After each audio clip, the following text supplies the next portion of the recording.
Hi friends, ഏവർക്കും ജിജിറ്റ് audio ടെക്കിലേക്ക് സ്വാഗതം. അപ്പോൾ നമ്മൾ കഴിഞ്ഞ വീഡിയോയിൽ ചെയ്തുകൊണ്ടിരുന്നത് ഒരു ആംപ്ലിഫയർ ബോർഡ്, 5 ചാനൽ ആംപ്ലിഫയർ ബോർഡിന്റെ മേക്കിംഗ് വീഡിയോ ആയിരുന്നു. ഇനി നമുക്കത് ടെസ്റ്റിംഗ് വീഡിയോ ആണ്. അതെങ്ങനെ ടെസ്റ്റ് ചെയ്യാം എന്നതിനെ കുറിച്ചാണ്. അപ്പോൾ അതിന്റെ ബാക്കി കുറച്ച് കാര്യങ്ങൾ നമുക്ക് ചെയ്യാനുണ്ട്. അത് ചെയ്തിട്ടാണ് ടെസ്റ്റിംഗിലേക്ക് പോകുന്നത്.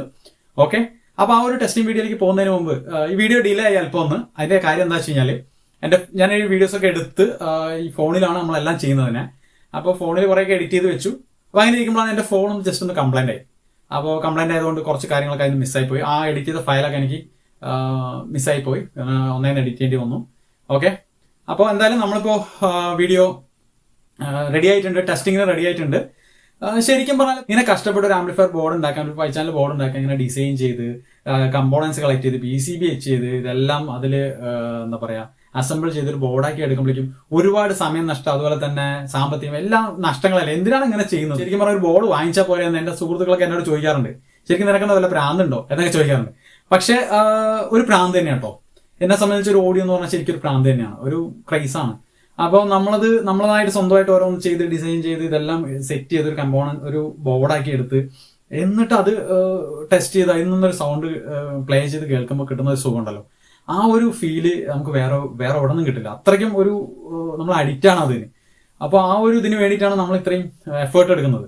ഓക്കെ, അപ്പൊ അങ്ങനെ എഫേർട്ട് എടുത്തിട്ട് ഒരു സംഭവമൊക്കെ ചെയ്ത് അത് സക്സസ് ആയില്ലെങ്കിൽ, സക്സസ് ആകാത്ത ഒരുപാട് കേസ് വരും. നമ്മൾ വാങ്ങിക്കുന്ന കമ്പോണൻസ് ചിലപ്പോൾ കറക്റ്റ് ആവണമെന്നില്ല. ചില കമ്പോണൻസ് ഒക്കെ ഫാൾട്ടി ഒക്കെ വരാറുണ്ട്. നമ്മൾ ഇടുമ്പോൾ വർക്കാവില്ല, ചിലപ്പോൾ പൊട്ടിത്തെറിക്കോ പുകയാനുള്ള സാധ്യതയൊക്കെ ഉണ്ട്.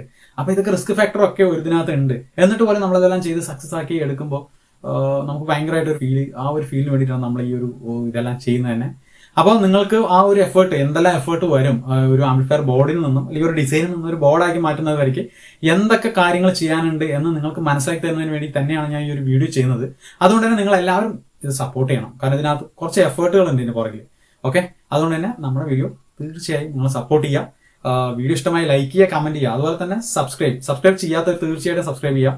കാരണം എന്താ വെച്ചാൽ ഒരുപാട് പേര് നമ്മുടെ വീഡിയോസ് കണ്ടിങ്ങനെ പോകുന്നുണ്ട്. അപ്പോൾ സബ്സ്ക്രൈബ് ചെയ്യാതെ പോകരുത്, അതെന്റെ ഒരു അപേക്ഷയാണ്. ഓക്കെ, അപ്പോൾ നമുക്ക് ഇനി നമ്മുടെ ആംപ്ലിഫയർ ബോർഡിലേക്ക് പോകാം. അപ്പൊ ഇതിന് എന്തൊക്കെ ചെയ്യാനുണ്ട്? നമ്മൾ ബോർഡൊക്കെ ആക്കി അപ്പോൾ വെച്ചിട്ടുണ്ടായിരുന്നു. ഇനി ആ ബോർഡിനകത്തൊക്കെ ഒരു ഹീറ്റ് സിങ്ക് ഫിറ്റ് ചെയ്യണം. കാരണം അതൊരു ട്രാൻസിസ്റ്റർ ആണ്, അത് ഹീറ്റ് ആവും. നമുക്ക് ഹീറ്റ് സിങ്ക് ഫിറ്റ് ചെയ്യേണ്ടി വരും.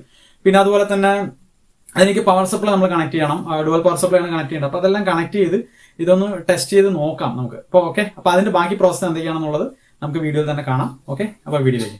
നമ്മുടെ ഈ ആംപ്ലിഫയർ ബോർഡ് ടെസ്റ്റ് ചെയ്യുന്നതിന് മുമ്പായിട്ട് നമുക്കിതിനെ ഒരു ഹീറ്റ് സിങ്ക് ആയിട്ട് ഒന്ന് അറ്റാച്ച് ചെയ്യണം. കാരണം ഇതിൻ്റെ ഔട്ട്പുട്ടിലുള്ള ട്രാൻസിസ്റ്റർ അത്യാവശ്യം നന്നായിട്ട് ഹീറ്റ് ആവും. അതിനുവേണ്ടി ഞാൻ കൃത്യമായിട്ട് മാർക്ക് ചെയ്ത് ഹോൾഡ് ചെയ്ത് വെച്ചിട്ടുണ്ട് ഹീറ്റ് സിങ്ക്. ഇനി അതിലേക്ക് ഒന്ന് അറ്റാച്ച് ചെയ്യണം. പക്ഷേ ഇതൊരു ഡുവൽ പവർ സപ്ലൈ ആംപ്ലിഫയർ ആയതുകൊണ്ട് തന്നെ നമ്മുടെ ട്രാൻസിസ്റ്ററിൻ്റെ മെറ്റൽ ഭാഗങ്ങളിലൊക്കെ പവർ സപ്ലൈ കയറി വരാനുള്ള സാധ്യതയുണ്ട്. സോ നമ്മൾ ഹീറ്റ് സിങ്കിലേക്ക് അറ്റാച്ച് ചെയ്യുമ്പോൾ ഇത് ഷോർട്ട് ആവും. അതുകൊണ്ട് തന്നെ നമ്മൾ തീർച്ചയായിട്ടും ഇവ തമ്മിൽ ഇലക്ട്രിക്കലി കണ്ടക്ട് ചെയ്യാത്ത രീതിയിൽ ഒരു ഇൻസുലേറ്റർ ഉപയോഗിച്ചിട്ട് ഇൻസുലേറ്റ് ചെയ്യണം. അപ്പോൾ അതിന് വേണ്ടിയിട്ട് നമ്മളിവിടെ ഉപയോഗിക്കുന്നതും ഒരു മൈക്ക ഷീറ്റാണ്. മൈക്ക ഷീറ്റ് പ്രത്യേകത, അത് ഹീറ്റിനെ കണ്ടക്ട് ചെയ്യുകയും ചെയ്യും, എന്നാൽ അതുപോലെ തന്നെ ഇലക്ട്രിക്കലി അത് ബ്ലോക്ക് ചെയ്യുകയും ചെയ്യും. സോ നമുക്ക് മൈക്ക ഷീറ്റ് യൂസ് ചെയ്യാം. കൂടാതെ മൈക്ക ഷീറ്റ് യൂസ് ചെയ്യുന്നതോടൊപ്പം തന്നെ ഇതിനകത്തൊരു ഹീറ്റ് സിങ്ക് കോമ്പൗണ്ട്, അതായത് ഒരു തെർമൽ പേസ്റ്റ് ഇതിൽ അപ്ലൈ ചെയ്ത് കൊടുക്കുകയാണെങ്കിൽ ഇവ തമ്മിൽ കറക്റ്റായിട്ട് തന്നെ ഹീറ്റ് ട്രാൻസ്ഫർ ചെയ്യുന്നതിന് അത് സഹായിക്കും. നമുക്ക് മാർക്കറ്റിലൊക്കെ ഇത്തരം പേസ്റ്റുകൾ വാങ്ങിക്കാൻ കിട്ടും. അപ്പോൾ അതെടുത്തിട്ട് ഇതിലേക്ക് അപ്ലൈ ചെയ്ത് കൊടുത്താൽ മതി. ഇനി നമുക്ക് ട്രാൻസിസ്റ്ററും ഈ ഒരു ഹീറ്റ് സിങ്കുമായിട്ട് നന്നായിട്ട് സ്ക്രൂ ചെയ്ത് വെക്കാം. ഈ സ്ക്രൂ എല്ലാം നമ്മൾ ആ ഒരു മൈക്ക ഷീറ്റിൻ്റെ സെറ്റിനോടൊപ്പം വരുന്നുണ്ട്. അത് ഇലക്ട്രോണിക് ഷോപ്പുകളിൽ കിട്ടാനുണ്ട്. ഓക്കെ, നമ്മുടെ ഈ ആംപ്ലിഫയർ ബോർഡ് ഇപ്പോൾ ടെസ്റ്റ് ചെയ്യാൻ റെഡി ആയിട്ടുണ്ട്. നമ്മൾ ഹീറ്റ് സിങ്ക് ഒക്കെ കൃത്യമായിട്ട് ഫിക്സ് ചെയ്തിട്ടുണ്ട്. ഇനി നമുക്കിത് പവർ സപ്ലൈ കൊടുക്കാനുള്ളൊരു കണക്ടർ കൂടി ഇതിലേക്ക് ആഡ് ചെയ്ത് കഴിഞ്ഞാൽ നമുക്ക് ഏകദേശം കംപ്ലീറ്റ് ആവും. ഇനി നമുക്ക് ഈ ആംപ്ലിഫയർ ബോർഡിലേക്ക് വേണ്ട പവർ സപ്ലൈ ഒന്ന് സെറ്റ് ചെയ്യാം. ഇതൊരു ഡുവൽ പവർ സപ്ലൈ വർക്ക് ചെയ്യുന്ന ആംപ്ലിഫയർ ആയതുകൊണ്ട് തന്നെ നമുക്കൊരു ഡുവൽ സപ്ലൈ ആണ് നമുക്ക് സെറ്റ് ചെയ്യാനുള്ളത്. അപ്പോൾ അതിനായിട്ട് ഞാൻ ടെസ്റ്റ് ചെയ്യുന്നതിന് വേണ്ടിയിട്ട് ഒരു 14014 ട്രാൻസ്ഫോമറാണ് എടുത്തിട്ടുള്ളത്. ശരിക്കും നമുക്കൊരു 20ക്ക് മേലെ 24 വരെയുള്ള ട്രാൻസ്ഫോമേഴ്സ് നമുക്ക് യൂസ് ചെയ്യാം. അപ്പോൾ നമുക്ക് ജസ്റ്റ് ടെസ്റ്റിങ്ങിന് വേണ്ടിയിട്ട് ഞാൻ ഇപ്പോൾ കുറഞ്ഞ വോൾട്ടേജ് കൊടുത്ത് ടെസ്റ്റ് ചെയ്യുകയാണ്. ഓക്കെ, എന്നിട്ട് അത് ഒരു ബ്രിഡ്ജാണ് ഞാൻ യൂസ് ചെയ്തിരിക്കുന്നത് റെക്ടിഫൈ ചെയ്യുന്നതിന് വേണ്ടിയിട്ട്. അപ്പോൾ ആ ബ്രിഡ്ജ്, മെറ്റൽ ബ്രിഡ്ജ്, അതിലേക്ക് നമ്മൾ 2 അറ്റത്തുള്ള ലീഡുകൾ കണക്ട് ചെയ്ത് കൊടുക്കുക. അതിൽ AC ഭാഗത്ത് സെൻട്രൽ ലീഡ് നമുക്ക് ഡയറക്റ്റ് പവർ സപ്ലൈയിലേക്ക് കണക്ട് ചെയ്യാം. അതുകൊണ്ട് ഫിൽറ്ററിലേക്ക് ഞാൻ ഡയറക്റ്റ് ഫിൽറ്റർ കപ്പാസിറ്ററിലേക്കാണ് കൊടുത്തിട്ടുള്ളത്. ബ്രിഡ്ജിൻ്റെ പ്ലസും മൈനസും എടുത്തിട്ട് കപ്പാസിറ്ററിൻ്റെ എൻഡിലുള്ള പ്ലസിലേക്കും മൈനസിലേക്കും നമുക്ക് കണക്ട് ചെയ്ത് കൊടുക്കാം. പിന്നെ ആ കപ്പാസിറ്ററിൻ്റെ ഈ ഒരു എൻഡിൽ നിന്ന് തന്നെ നമുക്ക് എന്ത് ചെയ്യാം, പവർ സപ്ലൈയിലേക്ക് ആംപ്ലിഫയർ ബോർഡിലേക്ക് വയർ കണക്ട് ചെയ്യാം. ഓക്കെ, ഈ ആംപ്ലിഫയർ ബോർഡ് ടെസ്റ്റ് ചെയ്യുന്നതിന് വേണ്ടിയിട്ട് ഇതിലേക്ക് ഇൻപുട്ട് കൊടുക്കുന്നത് ഞാനൊരു ഓക്സ് കണക്ടർ ഉപയോഗിച്ചിട്ടാണ്. അപ്പോൾ അതിൻ്റെ വയറുകൾ നമുക്ക് ഇതിലേക്ക് സോൾഡർ ചെയ്ത് കൊടുക്കാം. ഇതിൽ ഗ്രൗണ്ടും അതുപോലെ തന്നെ ലെഫ്റ്റും റൈറ്റും 2 ചാനലായിട്ട് നമുക്ക് സോൾഡർ ചെയ്ത് കൊടുത്ത് ഇതൊരു സ്റ്റീരിയോ ആംപ്ലിഫയർ ആയിട്ട് നമുക്ക് വർക്ക് ചെയ്യിപ്പിക്കാം. ഓക്കെ, അപ്പൊ നമ്മൾ ഈ ഒരു അതിൽ ഹീറ്റ് സിങ്കും എല്ലാം അറ്റാച്ച് ചെയ്ത് റെഡി ആയിട്ടുണ്ട്, പവർ സപ്ലൈ ഒക്കെ കൊടുത്ത് റെഡി ആയിട്ടുണ്ട്. ഇനി നമുക്കിത് ടെസ്റ്റ് ചെയ്യണം. ഇതിലേക്ക് സിഗ്നൽ കൊടുത്ത് ടെസ്റ്റ് ചെയ്യണം. എങ്ങനെയുണ്ട്, ഇത് പാട്ട് കേൾക്കുന്നുണ്ടോ ഇല്ലയോ, ഓക്കെ ആണോ എന്നൊക്കെ ഒന്ന് ടെസ്റ്റ് ചെയ്യണം.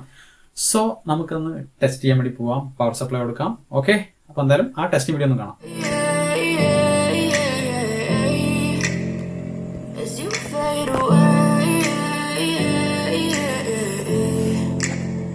Yeah, I'm about to fade away, 'cause every time I wake up I feel like it's...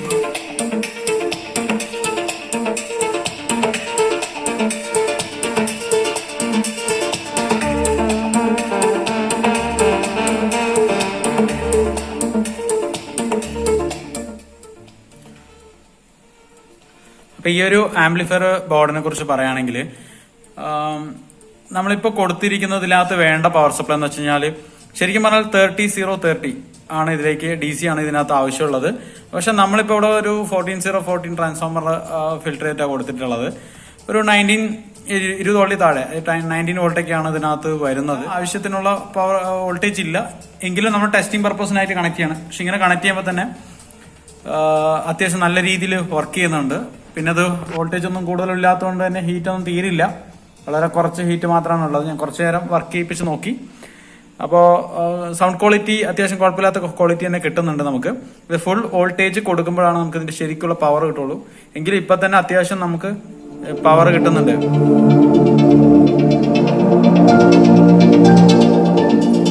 അത്യാവശ്യം നല്ലൊരു വോളിയം ലെവലും വലിയ സൗണ്ട് ക്വാളിറ്റി മോശമില്ലാത്ത നല്ല ക്വാളിറ്റി തന്നെ കിട്ടുന്നുണ്ട്. അപ്പോൾ ഇത് നമുക്കിനി ഇപ്പോൾ 2 ചാനലാണ് ഞാനിപ്പോൾ ചെയ്തിട്ടുള്ളത്. ഇതിപ്പോൾ ഒരു 5.1 3 ചാനലിവിടെ ബാക്കിയുണ്ട് ശരിക്കും പറഞ്ഞാൽ. അപ്പോൾ അതുകൂടി ചെയ്തിട്ട് എൻ്റെ 5.1 ആംപ്ലിഫയറിലെ 5 ചാനൽ ബോർഡായിട്ട് ഞാൻ യൂസ് ചെയ്യാൻ വേണ്ടി പോകണം ഇതിനെ. അപ്പോൾ ബാക്കി കൂടി ചെയ്യണം. പിന്നെ ഇതിൽ ഇവിടെ ഒരു ബയാസിങ് ഡയോഡ് നമുക്കിവിടെ ഉണ്ട്. അത് ഇതിൽ ഹീറ്റ് സിങ്കുമായിട്ട് അറ്റാച്ച് ചെയ്യണം. അത് നമ്മൾ ചെറിയ പവറിൽ യൂസ് ചെയ്യുന്നതുകൊണ്ട് അതിൻ്റെ ഒരു അറ്റാച്ച് ചെയ്തില്ലെങ്കിൽ വലിയ ഇഷ്യൂസ് ഒന്നുമില്ല, വലിയ ഹീറ്റ് ഒന്നുമില്ല. ഇതിലായിട്ട് നമുക്കൊരു സ്ക്രൂ മുഖേന ടൈറ്റ് ചെയ്ത് വെക്കുകയാണെങ്കിൽ ഹീറ്റ് കൂടിക്കഴിഞ്ഞാൽ അതിനനുസരിച്ച് ഇവിടെ ബയാസിങ് ഒന്ന് അഡ്ജസ്റ്റ് ആവും. ഓക്കെ,